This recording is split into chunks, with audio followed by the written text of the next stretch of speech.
Dark Britain has lit up the scoreboard. That's what they're going to try. Inside! It is caught! Touchdown, Lycans! They take the lead!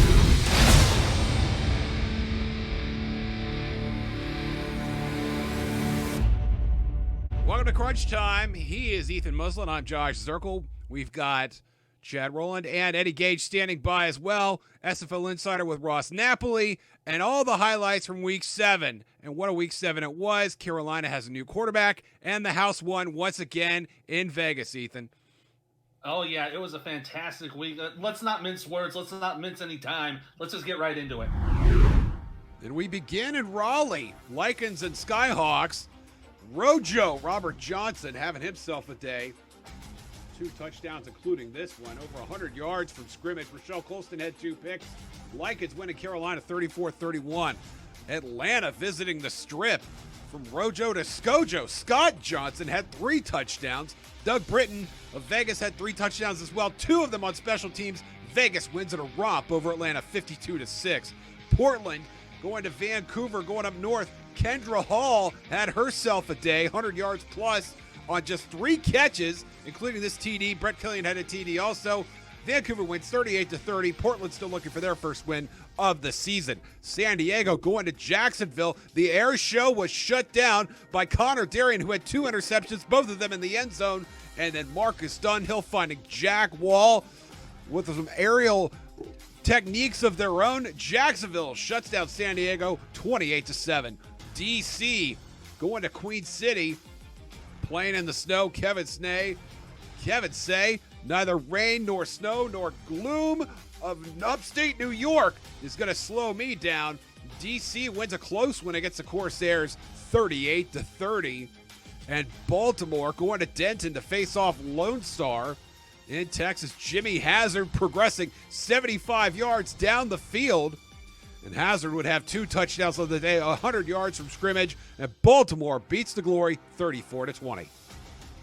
All right, let's start our deep dive with an Atlantic Division rivalry. Charleston at Florida. See there, Ken McCarroll, 7 receptions for 110. He had himself a pretty good day. Halfway through the first quarter, Ron Cochran's going to have a bobbled pass here that'll be intercepted by John Stefango. And he was just not happy about that. I didn't realize we could show that on YouTube. Now, heading into later on the first quarter, pass here from the newest quarterback of Charleston, Kentez Johnson. That'd be a touchdown for Buchanan Simons. Charleston would strike first. They get 7-3.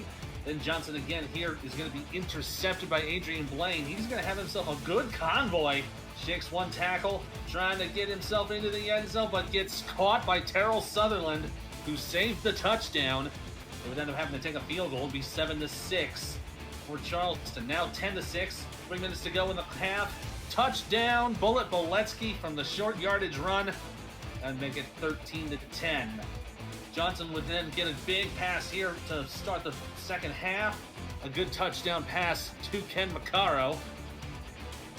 Now at 26-17, they are making a comeback. Charleston with another touchdown, but they needed the onside kick, and they would get it. A bit of a bobble there from the Florida special teams. Give Charleston the football. Let's take a look here. Bobble, bobble, bobble, and finally gets jumped on by a Predator to keep the drive alive, keep the hopes alive for Kentez Johnson's return.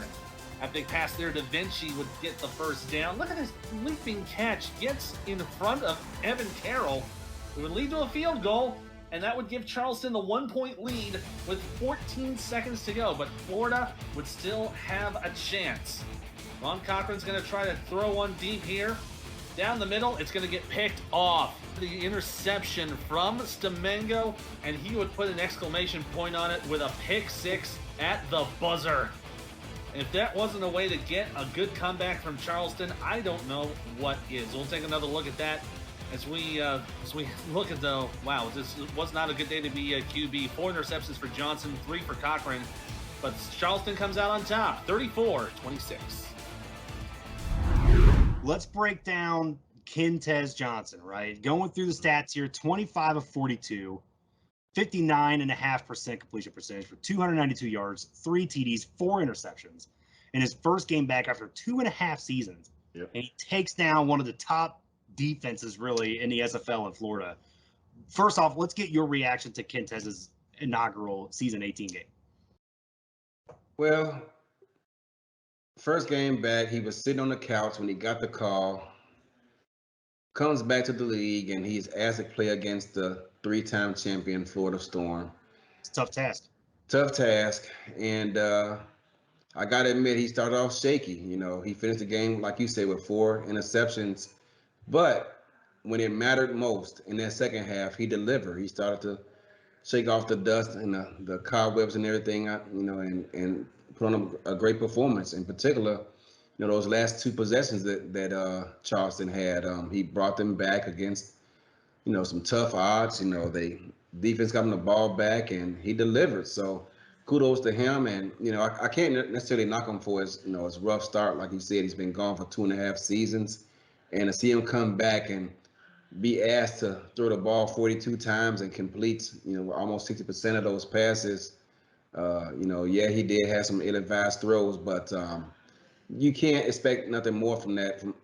From a guy who's been gone for so long, and to come back and when it mattered most, you know, brought his team down from a 2-score deficit to win that game. That's very impressive.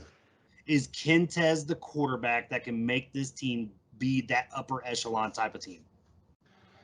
Only time will tell, but he is a former offensive rookie of the year, so he has the potential.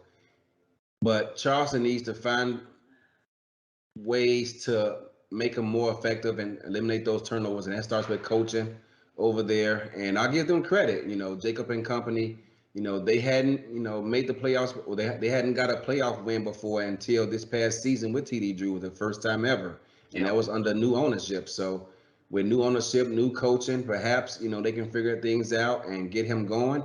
But like I said, it starts with coaching, but also they have to learn what Quintez can do in comparison to what TD Drew was good at, and manipulate the playbook in his favor. And you saw, like I said, he was trying to shake the rust off, but a lot of that is due to plays that were, you know, set up for TD Drew to be successful.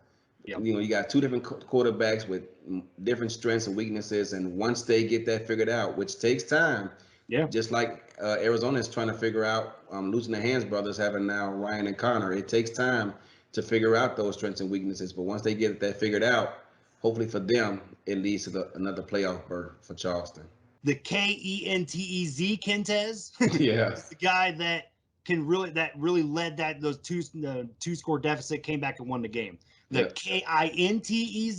Kintez, yeah, throwing 4 picks in the first half, which, you know, it's almost like looking at Two-Face from Batman, right? What are you going to have, right? You're going to have the good Quintez from this side, or are you going to have the bad Quintez from this side? Only time will tell. But like you said, man, I mean, Jacob and them, they've got to figure out how that works for them. Obviously, it's going to take a few weeks to adjust that playbook, you know, with the SFL rules. But I mean, I just don't know, right? Because I mean, in my time, like I said, I mean, I saw him win Rookie of the Year, I believe. And then, you know, what he did in Houston, I mean, it was kind of a struggle a little bit with the way they ran their offense. Maybe Jacob does it differently. But until I actually see that his game elevate, I got to be on the fence about it. I mean, that's just my opinion. I got to be on the fence about Quintez. And that's fair. St. Louis has had their issues defending home turf of late. Would they fare any better against Ashley Jackson and the Arizona Scorpions? Let's pick it up late in the second quarter. Jackson throwing to the end zone, finds Ryan Owens in double coverage. Owens hangs onto the ball. Arizona takes the lead. Jackson with a pump fake that seemed to freeze everyone in that St. Louis secondary. Scorpions up 10 here, second quarter. Running out, and the inflected interception is scooped up by Sean Allen. And Allen just playing deep half there. Gets the first tip, and after 2 other tips, manages to come down with a pick. Arizona on the ensuing possession is picked off. And as Colin Douglas, and Douglas is going to make a house call. Not quite. Watch it again. They're going to rule him down inside the 1. About as close as you can get there. But Cairo Martinez on the very next play is going to punch it in. And St. Louis pulls within 3 Early in the third quarter now, Jackson throwing an absolute bomb to Connor Weston. Weston is gonzo. Beating the defense. And Arizona continued their winning ways. 29-16, your final under the arch. Plenty more SFL highlights coming your way.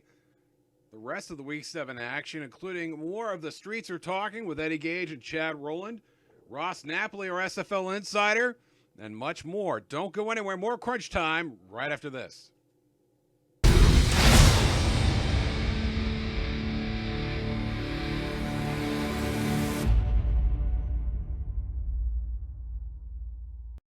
Time for a special edition of SFL Game Sound, where we bring you the original audio from premier matchups of the week.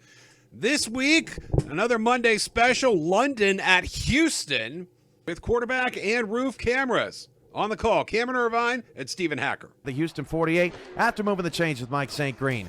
Deep down the field, St. Green wide open. That is a London touchdown on the first possession.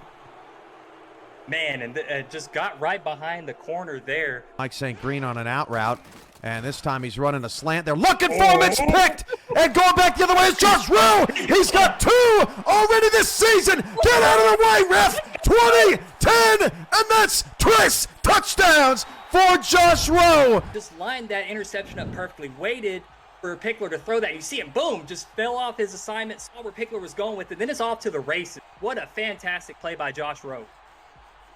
Josh Rowe putting himself in rarefied air. Dags DroneWorks drone cam here from 48 yards away, and London's field goal's wobbling left, but it's good. Defense 3rd and goal from the 1. Pickler going to throw. Pickler's escaping right side. Caught, touchdown! What a throw by Pickler. Barely even saw Bovine before he let it go. Having himself a ball game in the first half. More over to the right side for Burr. Ball at the Houston 29-yard line. Deep shot on the corner route. Caught! Caught! 40! And bringing the tackles, D.R. Sim. 20-10! Touchdown, Houston! 32, floor wide. Callia's in the slot here, running slants. Nobody's open, and it's picked off again. And it's Josh Rowe! Past the 35-40! Josh Rowe cut out a record! Oh, my goodness! He's got 3 picks tonight. I think, Steven, you and I just wanted to see history. But yeah, if he could have put a move on that offensive lineman, it would have dreams would have became reality. But Josh Rowe, heck of a performance nonetheless. 3-yard line. Burr back to pass. Burr fires deep, wide open. Sim. It caught a touchdown. Houston, they're up in the ball game. Left to Burr, going to take the handoff. Jones, 11th carry of the night. 40, 45, 50. Jones past the 40, 30, down the sideline. Oh, 2 people dive and miss. Brad Jones, touchdown. Pickler going to drop back and throw again. Same exact play. This is a touchdown. Benji Metz, and they try it a second time, and this time the coverage not there. And nothing's exactly set this early in the season. Oh, Brad Jones again. Past midfield, Brad Jones breaks a tackle, 20, 10. Oh, man, he does it again. And the desperate bump that they need to try to push this game into a win. Back-to-back 73-yard touchdowns for Brad Jones.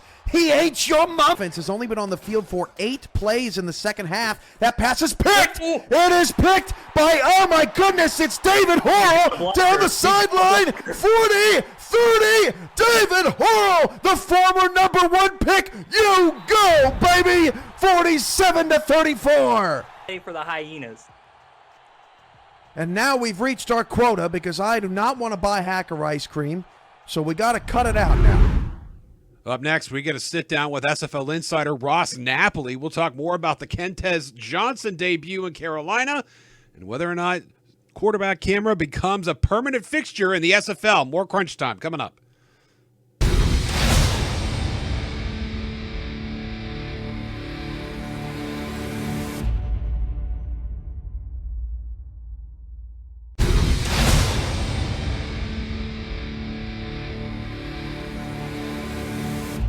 Joining us once again, New England Revolution GM and the editor-in-chief of Swamp Talk, Ross Napoli, with our SFL Insider segment. Ross, thanks again for your time. How are you, sir? I'm doing well, Josh. Thanks again for having me, as always. Happy March to you, sir. A couple of questions. In your most recent issue of Swamp Talk, a highly anticipated issue, you released the full results of your quarterback running back survey.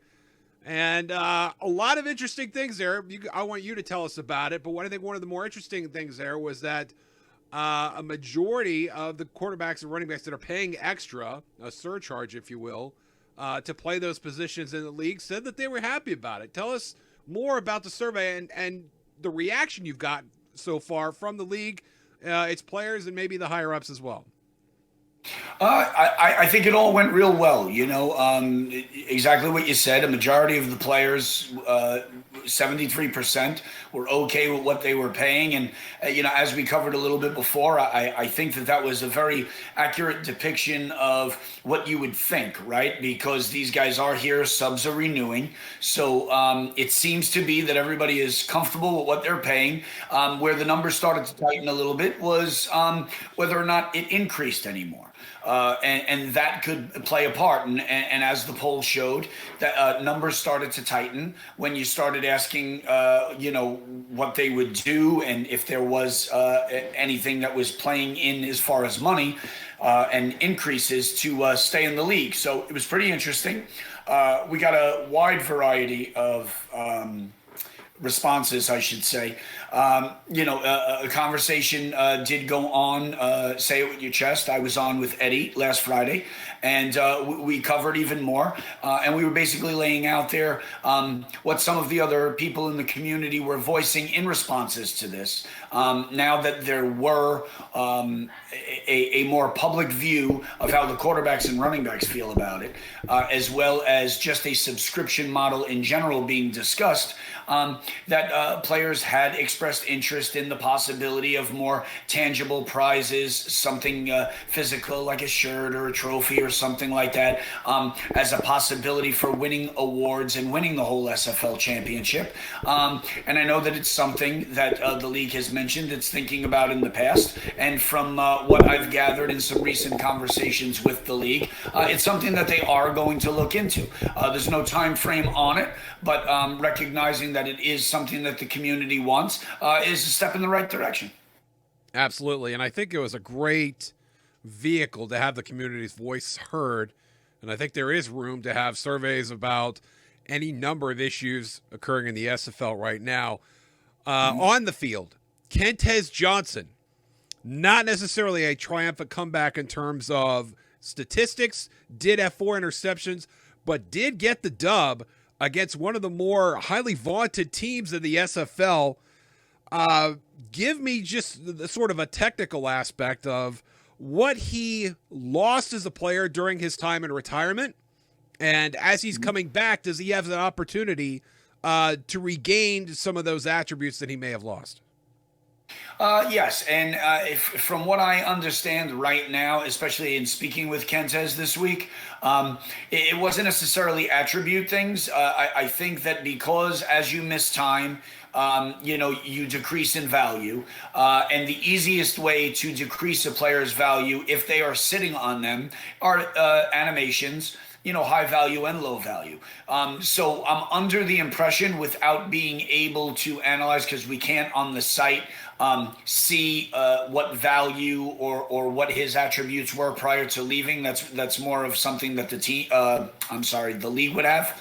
But Kentez believes that the value that was dropped was that he lost his animations, which are things that are able to be accrued again in progression.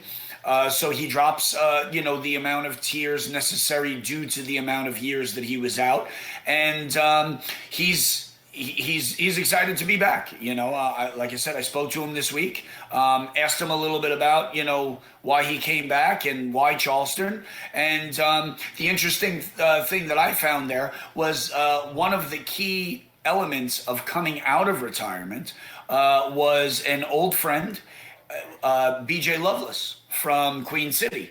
was a key person who he spoke to and said that he kind of convinced him to come out of retirement. Sounded like it was something he was going to do anyway. Then the opportunity arose with Charleston.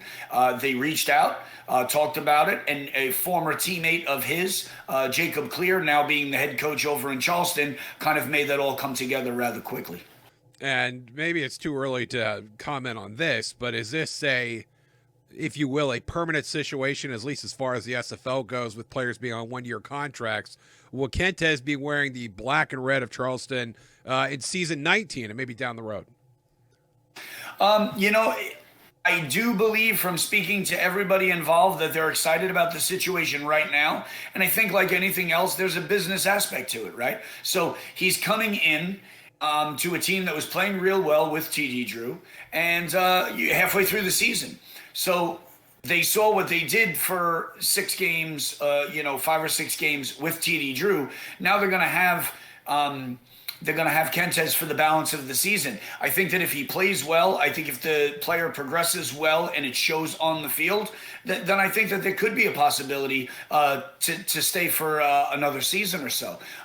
Charleston looks like they're primed with new ownership there in the past season, and now with the coaching staff really getting their feet under themselves there and gelling that roster the way that they want, that they're looking for that permanent thing. I've spoken to Jacob Clear, as TD Drew left and speaking to Kentez now coming in, that like any other team, you want a permanent solution, but it doesn't necessarily mean that it is going to be that, because they're a team right now primed and looking at a playoff spot. And if quarterback play turns out to not be one of the reasons that puts them over the top, it could be a possibility to look elsewhere in the offseason. So far, so good, though. In Charleston, team struggling is Portland, still winless after a very close game against Vancouver.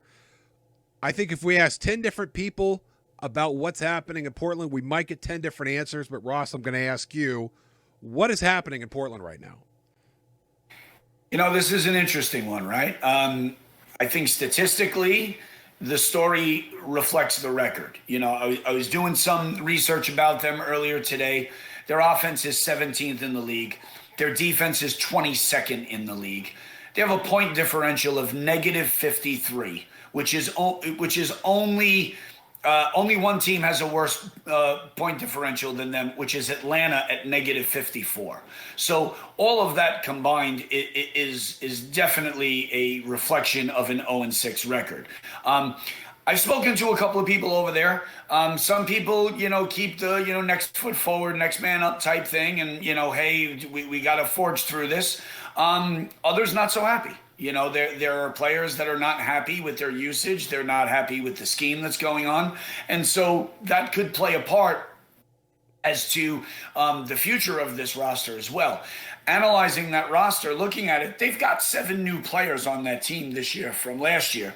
And one big element is losing Art Vandelay on the coaching staff. And to dive in just a little bit deeper about it, as a GM myself, we try to shape a roster based on what you want to do on the field. And you want to get everything out of those players. What I notice about Portland's roster right now is that there's no real set scheme built to the roster. They have 4 defensive linemen, which is very good to rotate between your 4-3 and your 3-4. And they have 4 contract linebackers, so you always have a user player on there. The interesting fact is they also have 5 defensive backs that are contract players, which means at any given time, some of these contract players are off the field. So depending on what scheme they're playing, you can't have 4 linebackers, 4 defensive linemen, and 5 defensive contract players in the secondary all on the field at the same time. So I don't know if that's necessarily playing into a part with the struggles, but maybe in some of these close games when some of these high-value players have to be taken off the field for others due to scheme, where other teams don't necessarily have as many contract players in all of those spots, where you can stick a little bit more with one or two formations, could be playing a part in there. So, you know, like you said, depending on who you speak to, they're going to give you a different answer. But as a GM, I kind of analyzed all of that and said, you know, you may not be keeping all your money on the field often enough. Fair enough. And interesting to hear from a GM that's actually got two marquee running backs, keeping one of those guys off the field quite a bit as well. Although I would say that's worked out a little bit better for you than any situation similar to that may have been in Portland. Let me wrap it up with this, Ross. Cameron Irvine, SFL commissioner, has initiated a series of Monday night specials. It's great to have SFL football on Monday night. It's been a lot of fun. He's tinkered with the presentation a little bit this past weekend. It was the quarterback camera. Already, I think it was Siege Falca. It was someone on Discord that said, when are we going to move to this permanently? So I would say that went over very well. Do you think there will be a push to get some of these presentation features, whether it's a quarterback camera, whether it's player cameras during the game? Do you think we'll see more of that over the course of the regular season and not just on these special Monday night games? I think that's kind of up in the air right now. I don't believe it's necessarily the plan right now, but I would imagine that Cam is kind of looking at what the feedback from the community is. There were in my opinion, small handful of people who really enjoyed it, where they would want to see that on a more permanent basis. But I think the overall collective opinions that I was watching through the chat of those games, and then speaking with some members of the community since that game's aired, that it's a nice thing. It's a novelty thing. The behind the quarterback was pretty cool. I don't think anybody really liked that blimp view. But I do think that either way, it's not going to be something where we see it on a regular basis, be it for every game or even one game a week. I do think that it will be more of a special thing every once in a while. And even in those games, it may rotate between the quarterback view and the regular view, what we're used to, because that seemed to be a little bit more of the popular camera angle out of the ones we saw on Monday night. I will say that I had a pining of nostalgia a little bit for the sideline cameras. To me, that's just what SFL football is all about. My opinion, and obviously some other opinions out there as well. Swamp Talk available every week. Ross Napoli with us just about every week as well. Ross, thanks so much once again. Thanks again, Josh. All kinds of show left. Plenty more crunch time coming up right after this. Don't go anywhere.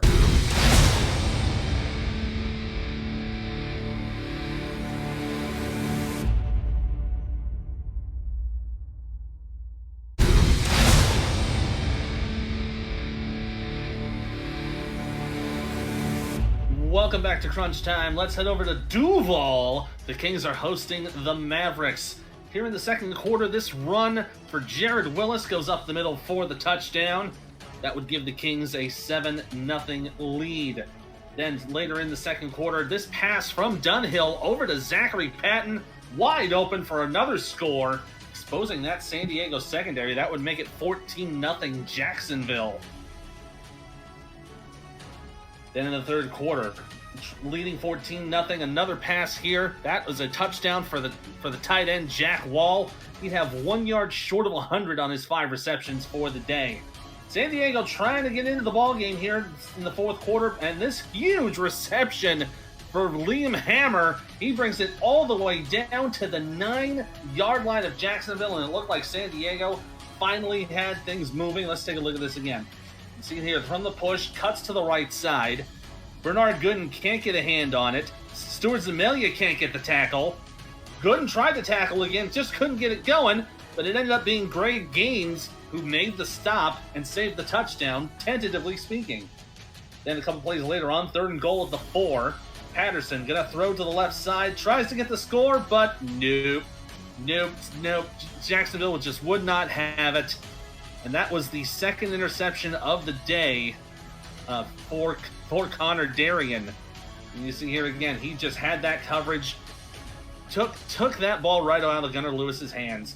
Then with minutes to go here in the fourth quarter, a big deep ball here, and that is another pass touchdown for Jack Wall. He takes it all the way to the house. Stop, they're already dead. A huge deep ball. That would give it a 28-0 lead. It was an utter raffle stomp from the Kings on San Diego, who came into this game looking pretty good. They were 3-2, and now they're going to be down 2 of their last 3. This big completion here, setting up first down inside Jacksonville territory. San Diego trying to avoid the shutout. Pass up the middle is caught, and a big catch from Gunnar Lewis would stop the clock with 1:34 to go. We'll take a look at this again. Patterson's going to throw this into quadruple coverage, effectively quadruple coverage, but a great reception for Gunnar Lewis. Now for 2nd and 10 from the 11. They would get into the end zone for the touchdown. It was in garbage time, but they would avoid the shutout. Jacksonville defeating San Diego 28-7. The DC Dragons, one of the hottest teams in the SFL in season 18, going to one of the coldest venues in the SFL, snowy Buffalo, New York. The weather outside frightful, but this DC offense, so delightful. Josh Gill in the end zone opens the scoring, and DC on the board first. Kevin Say will score from short yardage, and just like that, DC is up 14-0 in this beautiful blizzard, but they're not done yet. Queen City would add a field goal, but then DC would add a touchdown. Josh Gill second, and he's going to take his sweet time getting into the end zone, but does get there, and he is fired up. And look at this dime from Shabazz Synergy, right on the money. An outstanding game for Synergy, just shy of 300 yards with 3 touchdowns. Queen City would answer this. Caswell finding Chris Comasack, the fullback. Comasack's going to throw it down. Queen City pulls within a score. DC would answer though. Kevin Say doing Kevin Say things, and he is gonzo. 75 yards, breaking tackles, and showing a blaze of glory in one of the coldest stadiums on one of the coldest days. And this guy has to be the front runner for most valuable player of season 18. He could do this from anywhere on the field, and for most of the season has been doing it. DC enjoying the fruits of his labor, and it's a 2-score lead for the Dragons now. Queen City not done though. Chris Comasack, a long catch. Fullback doing double duty here, playing some wide receiver as well. And look at this throw from Caswell. Splits the cover 2. Neither one of them saw Comasack, it looked like. And only right there is he finally brought down before getting into the end zone. But that's why you have Jet Zero, who's on this catch, and trucking defenders on his way past the goal line, and a snow angel to boot for the veteran halfback. And this is the best replay you will see all year. Peanut Say, show me on the doll where he hurt you. Queen City still trailing by a score. Caswell doing play action and throws there, and that is a huge gain. Deezer Powell with a monster reception. He finished just shy of 100 yards on the day. Queen City not done yet. Last play of the third quarter. Jet Zero will get the first down. They're looking to drive, and they would add points, but not the points they were looking for. It's a field goal from Judah Dorgan, 34 yards. Queen City pulls within 5. DC looking to kill 9 minutes of clock here. Kevin Say on short yardage. That's a first down into plus territory. The Dragons looking to drive and kill the clock here. 3rd and 2. Queen City's got a chance to get off the field. They can't do it. Kevin Say with another first down. And Synergy now throwing to his left this time. That is Jeff Banfield on the left side. He's approaching the red zone. Another first down for DC. Just under 6 minutes to play now. Synergy throwing to his right this time. Another first down. Queen City into the red zone this time. Synergy slips, regains his footing, and then throws to the end zone for Jeff Banfield. And that is another touchdown. And DC would hang on to win in the snow, 38-30. Up next, Carolina and LA showing off some fashionable duds, but who came away with best in show? More crunch time right after this.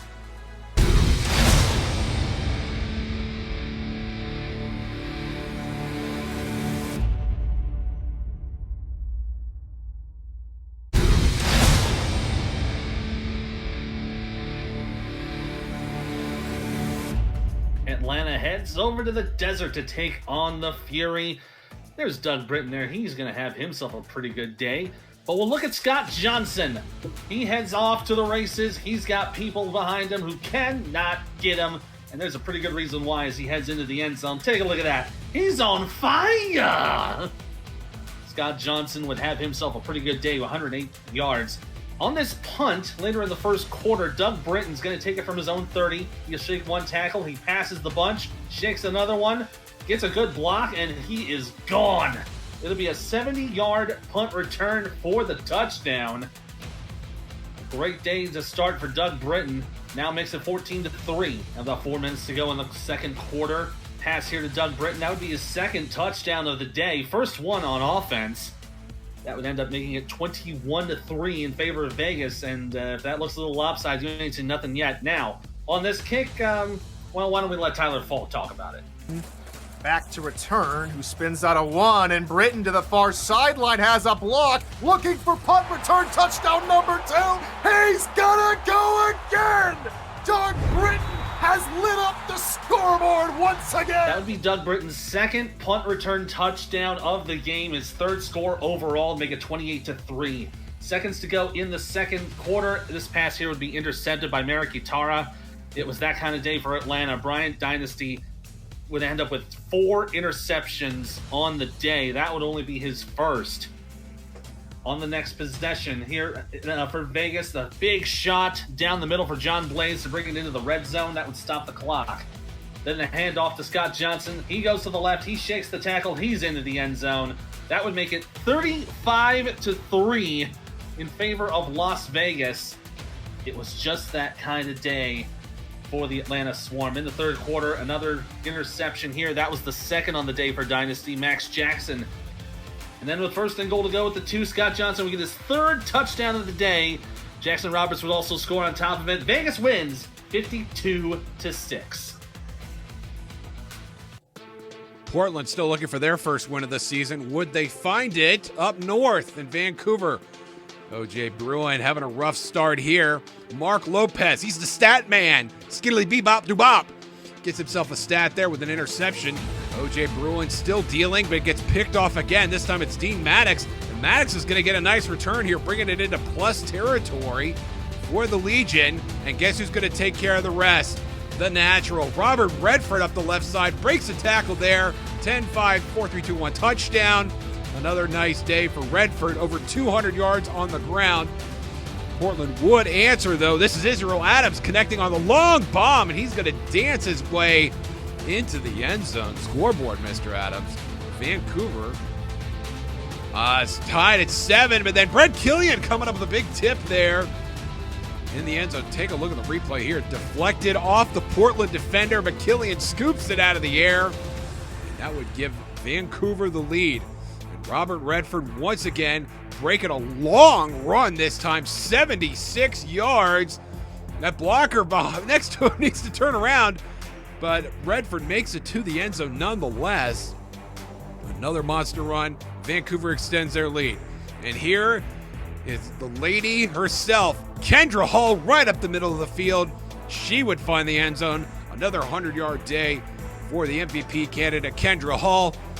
And it's a 2-score game here in Vancouver. Ezekiel Love finally got going here in the third quarter, breaking tackles on his way to the end zone. He is in. Nearly 200 all-purpose yards on the day for Love. Portland inches closer, but Vancouver would shut the door again. Robert Redford, this time from short yardage. Vancouver does it again. 38-30, your final out of Canada. They had Art Vanderlei, who was helping out with the team as a coach previous seasons. And he took off and went to play for his home state in Florida. That's a big piece of that team, as I believe he coached the defense over there for previous seasons, and he left to become the head coach over in Florida. And anytime you lose that much talent, as he had with that defense, and he walks out the door, it's hard to replace talent, especially coaching. So I think that is the key reason why they're having their struggles right now. Yeah, I mean, I 100% agree with you. I mean, with the way they've been playing, the offense has kind of looked a little sputter coming out the gate too. Ezekiel Love not getting as much love as I thought he would, early on in the season. And then, I mean, here's my opinion. I mean, Jacob Pavette taking over his defense. We've seen what he can do, when his time in Denver, taking a championship caliber team and putting them out of the playoffs. And here we are now, back under the saddle again for his own team, for Portland, and here we are at 0-6. So I don't know if it's going to be, maybe he just needs to bring in somebody else, or maybe he just needs to work on that defense a little bit better. But something's got to change in Portland. Yeah, something has to change. And if you look at the numbers, speaking of defense, last season they gave up 27 points per game. That qualified them as ranking 16th in the league. 16th in the league, and average points per game given up. This season they're at 33.5 points, which is second from last in the league. So they have a loaded secondary. They have Arizona's former safety Vannard Smith over there, and along with the rest of that backfield. So they got a lot of talent over there on defense. So it's not necessarily the talent that's the issue. I think just trying to find a way to get all that to mesh well together sometimes takes time. And as you said, he took time off when he had Art, and losing that talent, hurts them. Now, as far as the offense is concerned, last season they were, averaging 27 points per game. They're only down 3, so they're, right now averaging 24.5 points per game.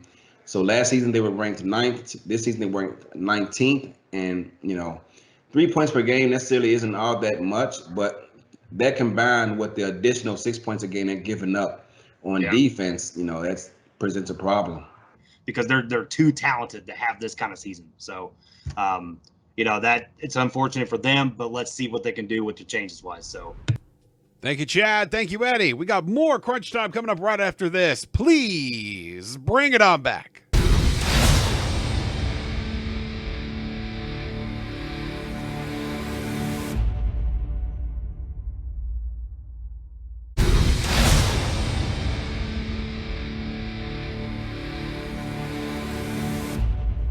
The Lycans heading over to North Kakalaki to take on the Skyhawks.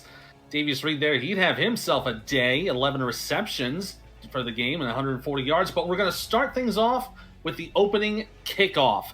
Sam Avalis taking it from his 2, down the middle, shakes to the side, shakes a tackle, and he's gone. He's got nobody in front, nobody able to catch him. He would return the opening kickoff, 97 yards for the touchdown. And a quick way to score. That'll get the Skyhawks up in front, 7-0. Later in the first quarter, Matt South will throw this deep bomb down the middle. It'll be caught by Tony Zoma, the tight end. He would score a touchdown. That would be one of his 3 receptions on the day. Carolina now leading 17-7. This big bomb to Davis Reed. He takes it into the house. That would be LA's second touchdown of the day. They would trail 17-14. Then in the third quarter, we're tied up at 24. Matt South thrown to the left side. He is picked off by Mike Scott. How the turntables... Well, you know how the rest of that goes. That would be one of Matt South's 3 interceptions on the day. Spoiler alert. And then later on, Robert Johnson getting down into the 8-yard line. That would make it goal to go for Rob Ems to kick this field goal. LA would then take the lead for the first time in the game, 27-24. Now with 2 minutes to go and change in the fourth quarter. Pass down the middle is caught for the touchdown. That was Tony Zoma's second score of the day. Those 3 receptions, 2 of them going scores. That's a good way to have a day at the office. Then later on, with a minute to go in the game, they get down to the 11-yard line. Lycans with that pass to Chris Lee on the slant play. Then with 2nd and 7, they go on slants again, down the middle, and it's caught for Elsie Pryor to take the touchdown and give the Lycans the lead. Now with 34-31. Carolina trying to answer back. The pass here is tipped, and it's picked off by Rochelle Colston. That would be her second pick of the day. It'd be the most important. LA now winning 2 straight. They beat Carolina 34-31. Baltimore heading to Lone Star. Lone Star cooled off a little bit of late, looking to get the party started early. Ace to deuce. The card shark connection is good there. Lone Star would take an early lead. Baltimore, however, would answer. Jimmy Hazard progressing down the field and breaking tackles past midfield. 94 is not going to catch him. Come on, Yogi Barr. Ran with the whole time, didn't make an effort to dive after him. Baltimore evens it up. They would take a 10-7 lead, and Lone Star would come right back. Deuce Fennick again, his second touchdown of the half. And they would take the lead. Hazard, though, running around the right side. A red zone score for the undefeated Vultures. And Baltimore would retake the lead there. Lone Star looking to answer. Ike McBride with a big run. Gets a big block right there and has a chance to score. But Giovanni Bolt runs her down from behind. And Ike McBride, a sneaky candidate for MVP. As she goes, this Lone Star Glory team goes. You see, getting the blocks there. A big part of the success that she and the Glory have been having so far this season. Baltimore would hold on the ensuing red zone continuation. The field goal is good. Lone Star is going to tie this game up at 17 apiece. Baltimore now at midfield. Hazard up the middle, spin move for the first down there. The Vultures are moving the chains in the middle of the third quarter. Jack Wigmore, also an MVP candidate for sure, finds his man on the left side. That is Mac Chima. Marching again, now this time in the red zone. Same drive, Wigmore over the middle. That is caught. Ivory Irvin in the end zone for the touchdown. Irvin, 78 yards on the day. And then this deflection and interception by Enzo Bolt. And Bolt is going to run this back into field goal range, and Ace Fennick cannot believe it. He's the hero today, and Baltimore wins again, 34-20.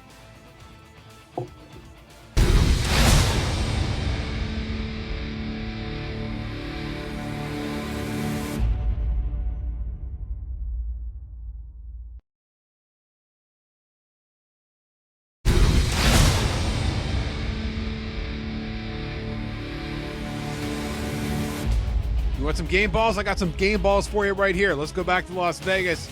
Doug Britton had 3 touchdowns, 2 of them on special teams, 2 punt return touchdowns in the same half as Vegas rolled over Atlanta. Rochelle Colston had 2 picks in LA's big win over Carolina. And Connor Weston helped set St. Louis on fire with his big day as Arizona went on the road to beat the St. Louis Gladiators. Well, that's going to do it for us today. For all of our contributors, he's Josh Circle, I'm Ethan Muslin, and we'll see you next time on Crunch Time. I'm over here.